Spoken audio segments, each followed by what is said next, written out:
जय हिंद दोस्तों, welcome to our से क्लासेस। दोस्तों आज हम लोग स्टार्ट करने जा रहे हैं एक न्यू प्रैक्टिस सेट, जिसमें हम लोग आज डिस्कस करने वाले हैं एक्टिव वॉइस पैसिव वॉइस को। दोस्तों आज हम लोग एक्टिव वॉइस पैसिव वॉइस को एग्जाम्पल टू कॉन्सेप्ट की तरफ चलेंगे। अर्थात हम लोग आज जो प्रैक्टिस करने वाले हैं ना, वो एक्टिव वॉइस पैसिव वॉइस की एग्जाम्पल टू कॉन्सेप्ट की तरफ चलेंगे और बिल्कुल छोटे छोटे वीडियो में दोस्तों हम लोग पार्ट में इसको डिवाइड करके सीखने का प्रयास करेंगे। तो वीडियो को बिना स्किप किए अंत तक देखिएगा दोस्तों। और हाँ, वीडियो पे यदि आप नए हैं तो वीडियो को लाइक करना, सब्सक्राइब करना और चैनल को शेयर करना ना भूलें।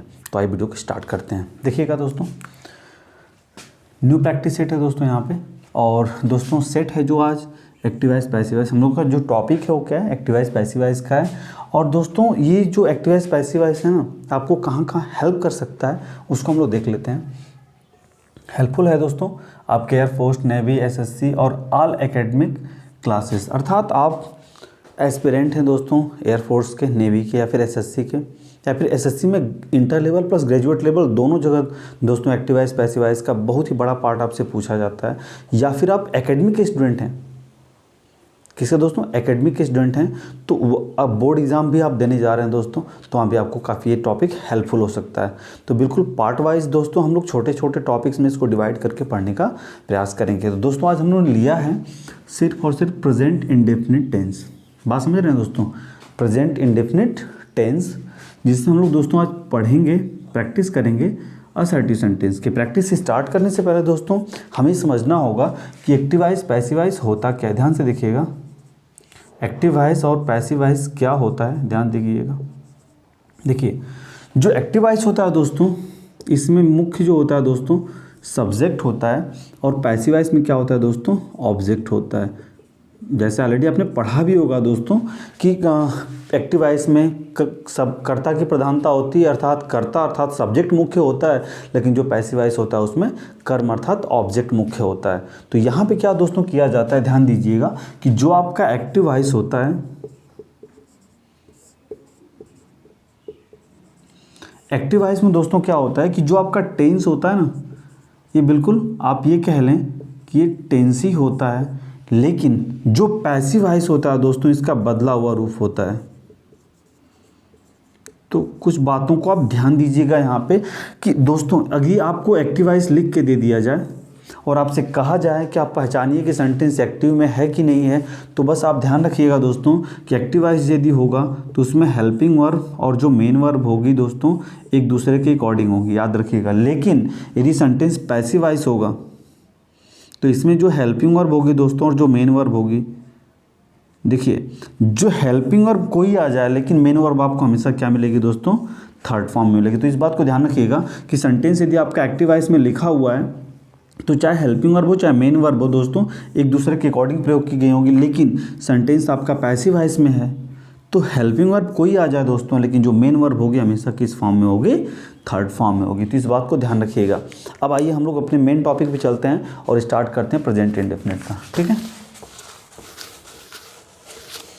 अब देखिए जो प्रेजेंट इंडेफिनिट होता है दोस्तों, तो यदि हम इसका स्ट्रक्चर बनाते हैं तो कैसे बनता है दोस्तों, देखिएगा एक्टिव में यदि हम इसका स्ट्रक्चर बनाते हैं तो कैसे बनता है, ध्यान दीजिएगा। सबसे पहले हम लिखते हैं सब्जेक्ट, मेन वर्ब, ऑब्जेक्ट। और याद रखिएगा कि यदि आप एक्टिव से पैसिव जा रहे हैं तो ऑब्जेक्ट का होना नेसेसरी है दोस्तों, आवश्यक। यदि ऑब्जेक्ट नहीं है तो आप उसका पैसिव वॉइस नहीं बना सकते हैं। तो याद रखिएगा सब्जेक्ट होता है, मेन वर्ब होता है दोस्तों, ऑब्जेक्ट होता है, ठीक है। या फिर हम ऐसे लिख सकते हैं दोस्तों subject plus helping verb plus main verb और प्लस दोस्तों क्या होता है, ऑब्जेक्ट होता है, ठीक है। अब ध्यान दीजिएगा अगर इसको हम पैसिव में कन्वर्ट करें, पैसिव में दोस्तों कन्वर्ट करें तो बस एक ही बनेगा। यहाँ पे ध्यान दीजिएगा कि सबसे पहले हम ऑब्जेक्ट का क्या बनाते हैं, सब्जेक्ट। तो सब्जेक्ट तो यहाँ पे लिखेंगे, लेकिन जो एक्टिव का ऑब्जेक्ट होगा वो क्या बन जाएगा। इसके बाद दोस्तों हम हेल्पिंग वर्ब लेके आएंगे, ठीक है। क्या लेके आएंगे, हेल्पिंग वर्ब। इसके बाद हम क्या लेके आएंगे दोस्तों, मेन वर्ब की कौन सी फॉर्म, थर्ड फॉर्म। इसके बाद दोस्तों ETC लिख देंगे। इसके बाद हम लगाते हैं दोस्तों बाई। इसके बाद दोस्तों ये जो सब्जेक्ट होता है ना, ये बन जाता है आपका क्या, ऑब्जेक्ट। इस बात को आप ध्यान रखेंगे, अर्थात फुल स्ट्रक्चर आपका दोस्तों यही है।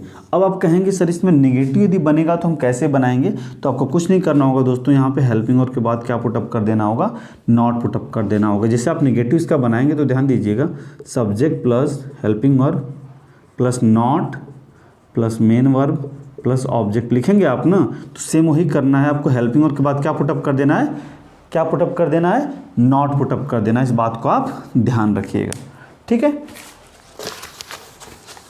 अब एक चीज़ और ध्यान रखना है दोस्तों आपको, वो ध्यान क्या रखना है कि अब जैसे आपका सेंटेंस प्रेजेंट इंडेफिनिट है, तो अब टेंस को चेंज करने वाली बात है, अर्थात हेल्पिंग वर्ब को बदलने की बात है। तो आइए अब इसमें हम लोग डिस्कशन करते हैं। देखिएगा दोस्तों, यहाँ पे जैसा कि आप देख रहे होंगे, हमने आपको बताया दोस्तों कि आपको हमेशा पैसिव वॉइस में, देखिए पैसिव में आपको क्या रखना है, हमेशा वर्ब की थर्ड फॉर्म रखनी है, ठीक है। ऑब्जेक्ट का आप सब्जेक्ट बना देंगे और सब्जेक्ट का क्या बना देंगे, ऑब्जेक्ट बना देंगे। बाई आपको लगाना है दोस्तों, तो बचा क्या आपका हेल्पिंग वर्ब। तो आप ध्यान दीजिएगा, सेंटेंस आप कौन सा पढ़ रहे हैं दोस्तों, प्रेजेंट इंडेफिनिट टेंस, ठीक है। टेंस कौन सा, प्रेजेंट इंडेफिनिट है, अर्थात देखिए ध्यान से, आपको कोई भी इंडेफिनिट मिल जाए, याद रखिएगा, कोई भी इंडेफिनिट मिल जाए दोस्तों, आप इससे अगर एक्टिव जो है वो इंडेफिनिट में है तो पैसिव दोस्तों किस में हो जाएगा, कॉन्टिन्यूअस में, अर्थात उसी की कॉन्टिन्यूअस में। याद रखिएगा, बहुत कन्फ्यूजन होता है दोस्तों, क्योंकि जब हम डायरेक्ट से इनडायरेक्ट बनाते हैं तो वो सीधा प्रेजेंट पास्ट में चला जाता है, लेकिन यहाँ पे ऐसा नहीं है। यदि आपका एक्टिव इंडेफिनिट में है तो वो कंटिन्यूअस में होगा और उसी में होगा दोस्तों, अर्थात आपका ये प्रेजेंट इंडेफिनिट है तो ये किस में कन्वर्ट हो जाएगा, प्रेजेंट कॉन्टिन्यूअस में। यदि आपका पास्ट इंडेफिनिट होता दोस्तों तो किस में चला जाता, पास्ट कॉन्टिन्यूअस में, और यदि फ्यूचर इंडेफिनिट होता तो किस में चला जाता, फ्यूचर कॉन्टिन्यूअस में। इस बात को याद रखिएगा, अर्थात इंडेफिनिट है तो ये किस में जाएगा, प्रेजेंट इंडेफिनिट तो जाएगा किस में, प्रेजेंट कॉन्टिन्यूअस में। तो आइए हम लोग बनाते हैं दोस्तों, अर्थात अब आपको क्या समझना है दोस्तों, हमने आपको क्या बताया था, देखिएगा, यदि आपको वर्ब की फिफ्थ फॉर्म मिलती है, क्योंकि सेंटेंस आपका प्रेजेंट इंडेफिनिट है तो वर्ब की फिफ्थ फॉर्म मिल सकती है जब आपका सब्जेक्ट कैसा होगा, सिंगुलर होगा।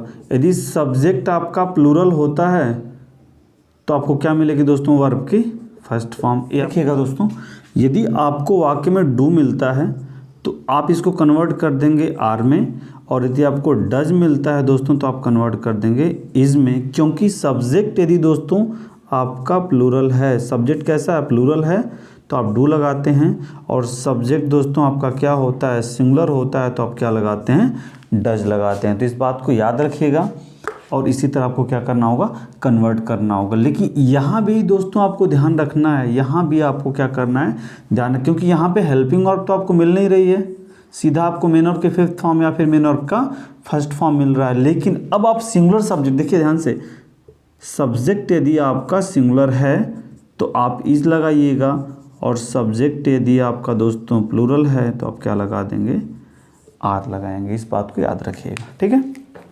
तो आइए फिर स्टार्ट करते हैं दोस्तों। यहाँ देखिएगा कि ही इट्स मैंगो, अब देखिएगा ही क्या है, सब्जेक्ट है, और मैंगो क्या है, ऑब्जेक्ट है। तो इस पर हम रखते हैं दोस्तों, तो ऑब्जेक्ट सीधा हम लिखेंगे क्या, मैंगो, इसके बाद क्या है, हेल्पिंग वर्ब। तो क्या मैंगो क्या है, सिंगुलर है, तो इज लेके आएंगे दोस्तों, बोलिए इज लेके आएंगे ना। अभी मैंने आपको क्या बताया, डू को कन्वर्ट कर देंगे आर में, और डज को कन्वर्ट कर देंगे इज में। तो यहाँ तो कुछ नहीं, वर्ब की फिफ्थ फॉर्म है, तो सब्जेक्ट तो देखेंगे ना, सब्जेक्ट सिंगुलर है तो क्या लगा देंगे। अब इसके बाद वर्ब की थर्ड फॉर्म, तो ईट का थर्ड फॉर्म क्या होता है, ईटेन। इसके बाद क्या रखेंगे, बाय, ईटीसी कुछ है नहीं, और ही का ऑब्जेक्ट क्या हो जाएगा, हिम। तो mango is eaten by him. देखिए कितना आसान हो गया दोस्तों, लेकिन हाँ, आसान बनाने से पहले कॉन्सेप्ट आपको क्लियर करना होगा। इसके बाद दोस्तों क्या है कि दे सेल बुक्स हियर। अब देखिएगा ध्यान से, सबसे पहले दोस्तों बुक्स यहाँ पे क्या है, ऑब्जेक्ट है, और दे क्या है, सब्जेक्ट है, हियर एक्स्ट्रा वर्ड है, ठीक है। तो सबसे पहले हम क्या लिखेंगे दोस्तों, बुक्स। अब देखिए बुक्स प्लूरल है तो इसके लिए हम क्या लेके आएंगे दोस्तों, आर लेके आएंगे। अब देखिए इसके बाद सीधा आपको क्या हियर लिखना है ना, देखिए, लेकिन इससे पहले हमें मेन वर्ब की थर्ड फॉर्म चाहिए, तो सेल का थर्ड फॉर्म क्या हो जाएगा दोस्तों, सोल्ड, हियर एक्स्ट्रा वर्ड लिखेंगे, हियर लिखा, इसके बाद बाय, और दे का ऑब्जेक्ट क्या हो जाएगा, देम। ठीक है, आगे देखते हैं। जॉन लव्स यू, फिर देखिए फिफ्थ फॉर्म है दोस्तों यहाँ पे, तो क्या लिखेंगे हम यहाँ पे, देखिए यू ला के हम यहाँ पे क्या बना देंगे। अब यू क्या है, प्लूरल है, तो इसके लिए क्या लाएंगे दोस्तों, आर। लव का थर्ड फॉर्म क्या हो जाएगा, बिल्कुल आसान दोस्तों, कुछ करना नहीं है। हेल्पिंग आप यू के अनुसार लाएंगे, आर हो जाएगा loved by John. John help लिखा है दोस्तों यहाँ पे। दे हेल्प मोहन, तो क्या लिखेंगे दोस्तों यहाँ पे, मोहन तो इज लाएंगे क्योंकि सिंगुलर है, हेल्प हो जाएगा बाय देम। ठीक, लास्ट दोस्तों आपके लिए क्या है, होमवर्क है दोस्तों, सिंपल सा है। हर का सब्जेक्ट ढूंढ लीजिए क्या होगा, उसके बाद क्या प्रेज लिखा है दोस्तों, तो सब ये सिंगुलर है तो इसके लिए इज लगा दीजिएगा, ईडी जोड़ दीजिए, डी जोड़ दिएगा, प्रेज्ड हो जाएगा। अब वी का ऑब्जेक्ट क्या हो जाएगा, अस, तो बाई अस हो जाएगा। तो मैंने हिंट आपको दे दिया, आप इसको क्या करिएगा, ये आपका हो गया HW। ठीक है, अब आते हैं हम लोग नेगेटिव पे दोस्तों, ध्यान दीजिएगा। अब नेगेटिव दोस्तों आपको कुछ नहीं करना है, बस आपको इस हेल्पिंग वर्ब के बाद क्या लगा देना होगा, नॉट लगा देना होगा। देखिएगा यहाँ पे आपको भी एग्जाम्पल मिलेंगे, देखिएगा the birds do not eat grass, तो ग्रास क्या आपका सब्जेक्ट हो गया दोस्तों, तो हम क्या लिख देंगे, ग्रास। तो ग्रास से आपका सिंगुलर है। अब देखिए डू नॉट लिखा है ना, तो डू को हम किस, लेकिन हाँ आपको ध्यान रखना होगा कि डू को हम आर में तो बदल रहे हैं, लेकिन ध्यान भी रखना होगा कि सब्जेक्ट आपका कैसा है। ठीक है, तो सब्जेक्ट आपका सिंगुलर है तो हम क्या लगाएंगे, इज। तो ग्रास इज, इसके बाद क्या है, इसके बाद नेगेटिव आपको नॉट लगाना होगा, तो ग्रास इज नॉट, ईट का थर्ड फॉर्म क्या हो जाएगा, eaten. Grass is not eaten, इसके बाद क्या रखना है दोस्तों, by the birds. I hope clear होगा। Grass is not eaten by the birds. अगला है दोस्तों, the child does not drink milk. अब देखिए मिल्क भी क्या है, सिंगुलर है। ठीक है, तो हम क्या लगाएंगे दोस्तों, मिल्क इज नॉट। अब ड्रिंक का थर्ड फॉर्म क्या होता है, ड्रिंक, ड्रैंक, ड्रंक होता है, तो milk is not drunk by the child. Clear है।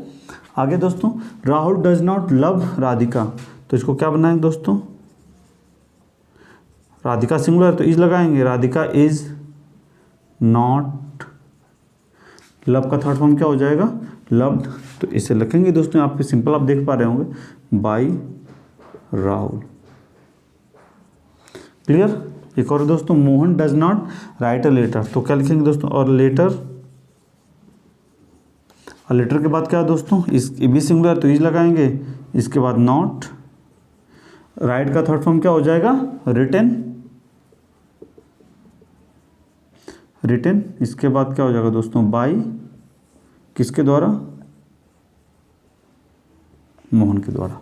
लास्ट है दोस्तों आपके लिए ये होमवर्क है, ये भी आपके लिए HW है। आई होप बिल्कुल आसान है, करना कोई मुश्किल नहीं, आप कर लेंगे।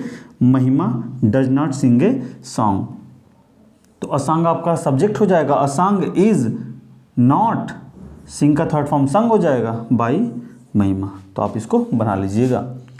तो आई होप दोस्तों ये प्रेजेंट इंडेफिनिट का असर्टिव सेंटेंस काफ़ी आपको क्लियर हो गया होगा, और आई होप आप इसे फिर दोबारा बनाते समय गलती नहीं करेंगे। तो आई होप दोस्तों आपने इस वीडियो को एंजॉय किया होगा। दोस्तों अब इस वीडियो को हम एंड करने जा रहे हैं, इससे पहले कहना चाहेंगे कि आप वीडियो पे दोस्तों नए हैं और वीडियो आपको पसंद आई तो वीडियो को लाइक करिए, चैनल पे नए हैं तो सब्सक्राइब करिए, साथ ही साथ बेल आइकन प्रेस करिए, और हाँ दोस्तों को भी शेयर करना ना भूलें। तो मिलते हैं नेक्स्ट वीडियो में अगले पार्ट के साथ, कुछ ऐसे इंटरेस्टिंग क्वेश्चन के साथ। तब तक अपना ध्यान रखिए, अच्छे से पढ़ाई करिए। जय हिंद, वंदे मातरम।